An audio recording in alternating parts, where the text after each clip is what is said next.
शराबबंदी जैसा कुछ नजर नहीं आ रहा, और ऐसा होता तो लोगों की जान नहीं जा रही होती, जहरीली शराब नहीं बन रही होती।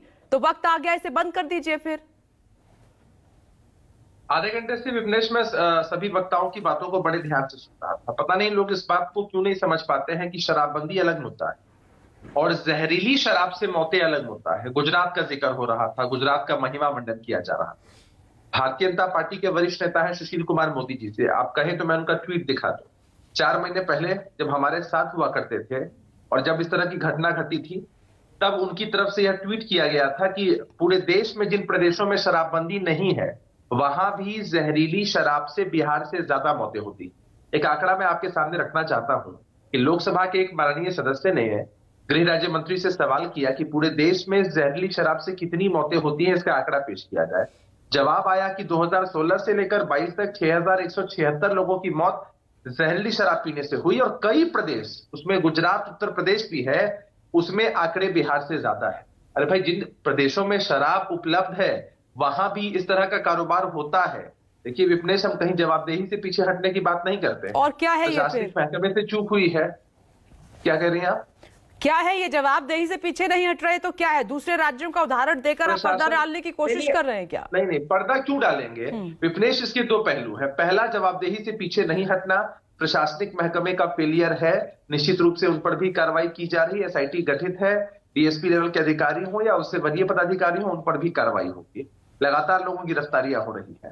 जो पीड़ित परिवार है उनके साथ हमारी संवेदना है, लेकिन जिसने बाजार से जहर खरीद कर पिया है उसने गलत काम किया है, वो काल के गाल में समा गया। सरकार के पास कोई प्रावधान नहीं है उनको मुआवजा देने का, वो एक अलग विषय है। लेकिन जहां शराब उपलब्ध है वहां भी इस तरह की घटनाएं घटती हैं। शराबबंदी को कटघरे में खड़ा करना उचित नहीं है, इसके बहुत सारे सकारात्मक परिणाम है।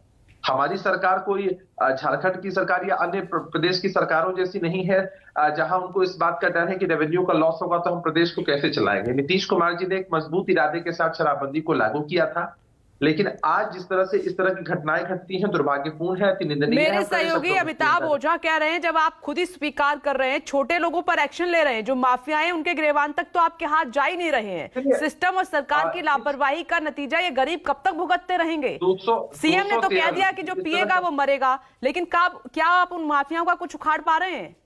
थानों की गोली लगती है, होम डिलीवरी होती है, क्या आपको नहीं मालूम? ये अभिषेक झा जी, विपनेश, लगभग 213 लोगों की गिरफ्तारियां हो और इस तरह का जो कारोबार लोग करते हैं वो लोकल स्तर पर करते हैं। जो इनपुट या जो फीडबैक हम लोगों के पास आ रहा है उसके हिसाब से ये है कि इस तरह का कारोबार, इस तरह की अवैध शराब का निर्माण लोकल स्तर पे किया जाता है और बहुत सारे लोग उसमें इन्वॉल्व होते हैं। लगातार शराब की खेपें भी पकड़ी जा रही है, शराबों को नष्ट भी किया जा रहा है, इस तरह के लोगों की भी गिरफ्तारियां हो रही है। इससे पहले भी उत्तर प्रदेश हो, पश्चिम बंगाल हो या झारखंड के रास्ते जो माफिया इस चीज में इन्वॉल्व है उन पर भी कार्रवाई हुई है। हरियाणा के लोगों तक को गिरफ्तार किया गया।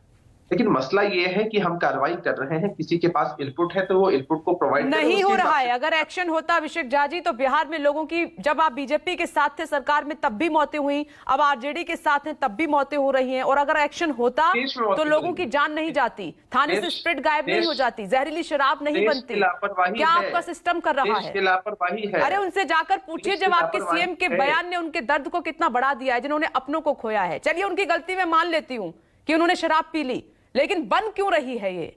इसका जवाब खोजिए। फिर आती हूँ माधव जी, आनंद माधव जी।